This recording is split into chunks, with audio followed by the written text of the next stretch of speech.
প্রিয় মানুষের বিশ্বাসঘাতকতা শুধু একটি সম্পর্কের শেষ নয়, এটি মানুষের ভেতরের সরল বিশ্বাসকেও ভেঙে দেয়। যাকে একসময় নিঃস্বার্থভাবে বিশ্বাস করা হয়েছিল, তার মিথ্যা ধরা পড়লে হৃদয়ের ভরসাটাও চিরতরে বদলে যায়। মানুষটা হয়তো পাশে থাকে, সম্পর্কটা কোনোভাবে টিকে থাকে, কিন্তু সেই আগের মতো নির্ভেজাল বিশ্বাস আর কখনো ফিরে আসে না। কারণ একবার ভাঙা বিশ্বাস শুধু সম্পর্ক নয়, মানুষের ভেতরের অনুভূতিকেও বদলে দেয়। আমি না হয় হেরে গেলাম, তুমি তো বেইমানি করে জিতে গেলে, দেখো তুমি আবার ঠকে যেও না আমার চেয়েও বড় কোনো বেইমানের কাছে।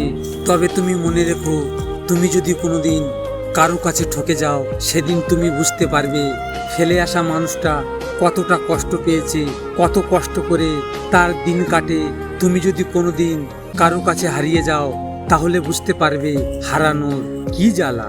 ভালোবাসার মানুষ হতে হলে প্রেমিক হওয়া জরুরি নয়, জরুরি হলো একজন বিশ্বস্ত মানুষ হওয়া। কারণ সম্পর্ক মানে শুধু হাত ধরা নয়, এটা কোনো ক্ষণিক অনুভূতির গল্প নয়, এটা হলো বিশ্বাস ধরে রাখার এক অদৃশ্য গভীর বন্ধন, যেখানে শব্দের চেয়েও নীরবতা কথা বলে, আর অনুপস্থিতির চেয়েও বেশি মূল্য পায় অটুট ভরসা। লজিক মোটিভেশন থেকে আমি গোপাল। যদি আপনাদের সাথে এমন ঘটনা ঘটে থাকে, তাহলে মন খারাপ করে বসে থেকো না। মনে রেখো, সময়ের সাথে সাথে সব কিছু বদলে যায়। ভিডিওটি শেয়ার করো তোমার প্রিয় মানুষের সাথে, অথবা যে তোমার ভালোবাসাকে অবহেলা করেছে তার সাথে।